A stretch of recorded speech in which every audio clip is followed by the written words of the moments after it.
And we're back for part 2. So we just finished off on going through the 9 lessons and loops of extinction bursts that we're having to go through in order to clear all of this karma and transmute.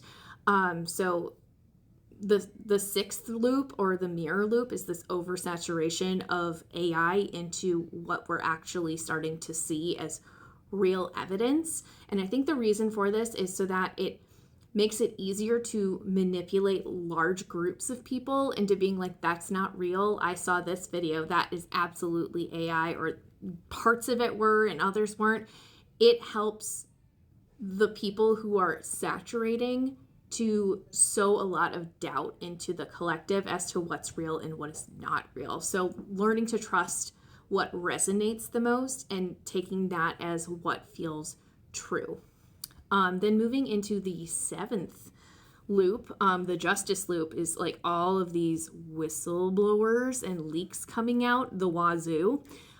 We saw it with lots of 3-letter agency people. We saw it with the kiddos that were helping Starboy give all of our information away. We saw it with all of these Orbi Star Being files and how that was all being protected deep within the executive branch, and even certain executives didn't have any idea what was going on because they didn't have enough clearance to know about it, which is bizarre. Then we have all of the hot mic leaks, which were so great. They definitely kept me going in times where I'm like, what is going on? So even though we had this overwhelming amount of AI saturating, we had real people coming forward with information and proof of what the truth is. And I feel like a lot of people who are within the organizations are waking up to what's going on, and they're giving this information to the masses to be like, this isn't real, and here is what is real, and cling to that as the truth to move forward. Then we come to a sacrifice loop, which we are coming up on September 15th. So this aligns with something that happened on September 10th. That very polarizing person definitely set a stage for more conflict amongst the masses of people who either thought that person was horrible or loved that person. And there was this very hateful conflict in the middle.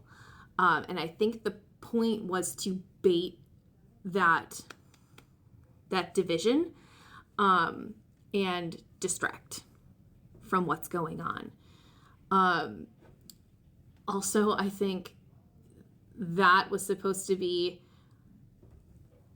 covering up more of the mirror loop stuff of the weekend at Bernie's and what have you, what was real, what wasn't real. Parts of it felt very accurate, gone. But also, we're still seeing him, and we're what is with that? I have no idea.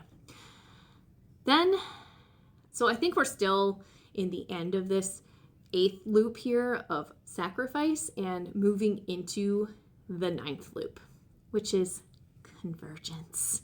Arcs are collapsing, illusion is thin, and time feels like it's unraveling in a way that things don't really seem logical, but we feel it more.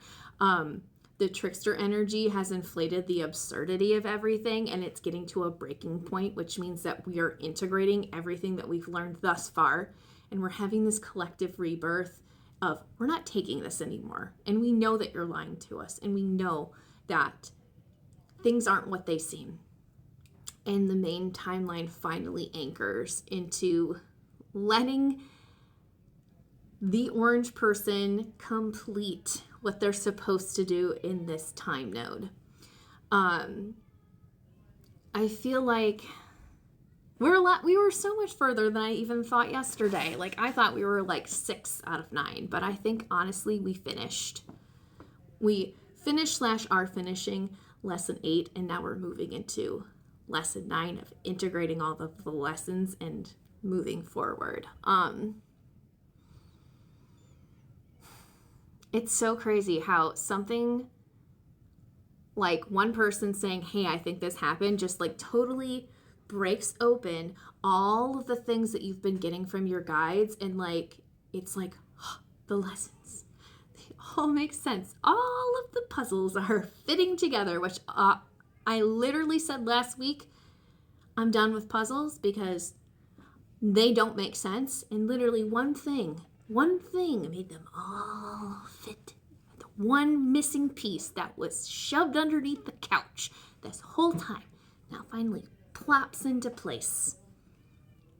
And the image is now clear. We had to go through the 9 lives of this orange cat to teach us everything that's wrong about the current reality that we're living in. We had to clear out all of the stuff that we have been looking past for so long and saying, there's nothing I can do about it. There's nothing anybody can do about it. And us stepping up, using our voices, saying something about it, and having this dialogue with other people. It clears all of this stuff. Us stepping up and going to marching band meetings clears out that frozen feeling of people not doing anything about this stuff. I don't know how this is all going to happen in like the convergence side of things, but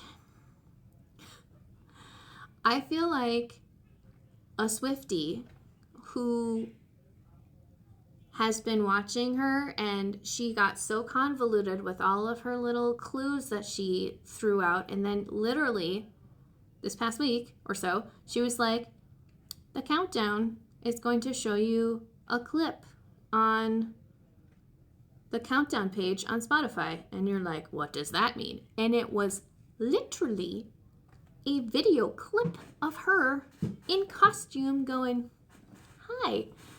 And that was it. And we were like, there's no deeper meaning. It was just literally what you said it was. But also I'm excited because I now know what's going on. And I hope this finds you in a way that is not like, what were we doing this whole time? What's going on? I hope this is the aha moment that it has been for me, because I'm just like, okay. Yep, they all fit together. All of them do. And we couldn't get to the next phase until we accomplished the one before that. And those were going to take as long as they took until we finally learned that lesson and moved on to the next one. So Gia Prism, thank you so much for posting your video about all of those possibilities, bubbles, bursting and then moving on to the next one, because that was the last piece I needed to solve the puzzle. Yes. Yes. Thank you for coming to my TED Talk. Have a great Monday.